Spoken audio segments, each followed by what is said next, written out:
Friends చూస్తారు ఇది Gudivada Hanuman junction రహదారి మీద ప్రయాణం. ఇది బుడమేరు వాగు పొంగి ఇటు ఆరుగోళం గ్రామం మీద పడింది. ఎంత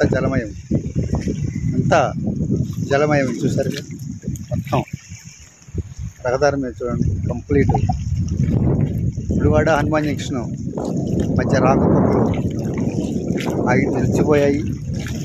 దాదాపుగా వంతెన మీద 3 అడుగుల మేర నీళ్లు ప్రవహించడంతో ఈ రకంగా రాకపోకలు నిలిపివేశారు. ఇప్పుడు మనం చూస్తున్నది జాతీయ రహదారి, అదే 216H అంటారు దీన్ని. 216HA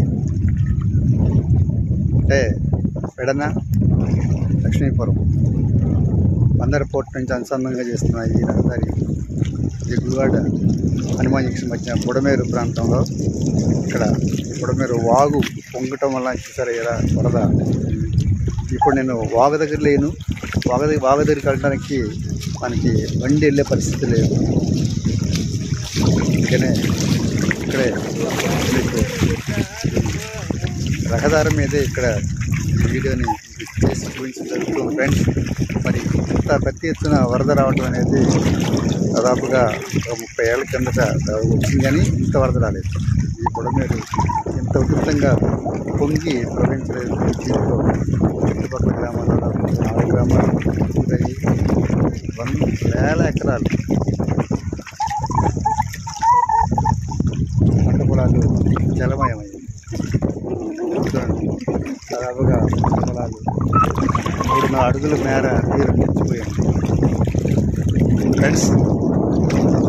ఇక్కడికి బుడమేరు దాదాపుగా 1 కిలోమీటర్ పైన ఉంటుంది. కానీ బండి వెళ్తుందో వెళ్ళదో చెప్పలేదు. అందుకనే నేను ఇక్కడే ఆగిపోయి ఈ వీడియోని చూపిస్తున్నాను ఫ్రెండ్స్. మరి ఇంత ఈ బుడమేరు వరద అప్పటికే విజయవాడ నగరంలో కొంత భాగాన్ని ఈ బుడమేరు వరద బ్యాక్ వాటర్ చేయడం, అక్కడ గండ్లు పడటం మూలంగా ఆ ప్రాంత విజయవాడలో కొన్ని ప్రాంతాలు పూర్తిగా ఇప్పటికీ ముంపుకు గురై ఉన్నాయి. పునరావాస కేంద్రాల్లో తలదాచుకున్నారు.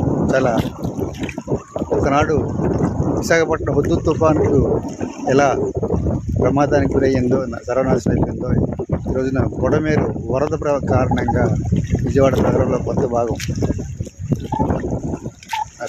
తీవ్ర నష్టానికి గురయ్యింది.